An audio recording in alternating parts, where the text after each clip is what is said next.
Hey, it's me, duncte123, and welcome back to another JDA tutorial. Today we're gonna work on a ban command, and as you can see I already created the class with the methods, and I hooked it up in the command manager, so that's already done, so we can mainly focus on creating a command.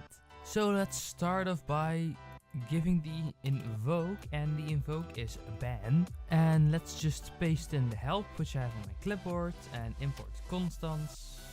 There we go.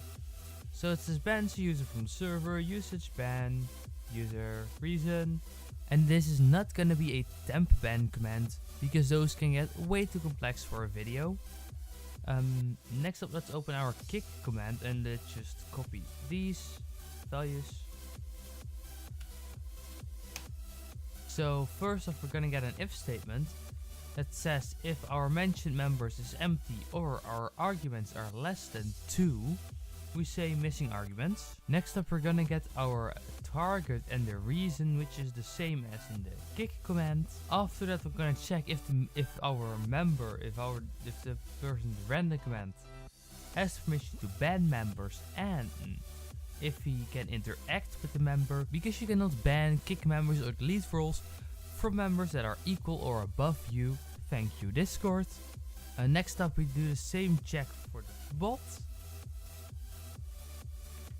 just like in the kick command. So we check if the bot can ban members and if he can interact with the target. And last but not least, we're gonna get the guild, we're gonna get the controller, we're gonna ban our target, and we will be deleting his message from the past one day. You can make this an argument if you want, doesn't have to. Next up, we're gonna do a string format is banned by user with reason, and the reason that we're using the reason method separately here is because the code will look cleaner if we do that. And we're just gonna send this off through Discord. And next up, we're gonna just send success. And that's how you make a ban command. So let's just go over this real quick. We're getting the text channel, the member that ran the command, the bot, and our mentioned members. We check if the mentioned members is empty or our args.size is less than 2. If that isn't the case, we're gonna get our target and we're gonna get our reason. Next up, we're gonna check if our member, the person that ran the command, can ban the target. We're gonna do the same check for the bot, and after that we're gonna ban the member and we're gonna send success. So now let's run the bot and get my alt up and running. Okay, just as last time, my alt is in the server again. So let's start by trying to ban Connor. Let's just give highest reason, and it says that the bot can't ban that user. Next up, let's try to ban myself. It says that I don't have permission to use this command because I can't ban myself. Next up, let's get my alt to ban himself. Actually, let's get my alt to ban me.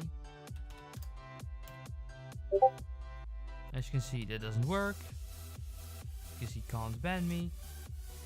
And if I type ban my alt and give us reason, so let's ban my alt with a reason and success, and there you go. Now my alt is banned. And if we go to server settings, we go to audit log,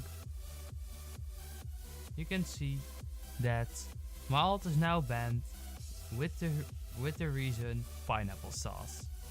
In the next tutorial, I'm gonna show you how to do this. So if you want to see that, stay tuned. Like this video if you haven't already. Subscribe to MenuDocs to stay updated. And I see you guys in the next video. Bye!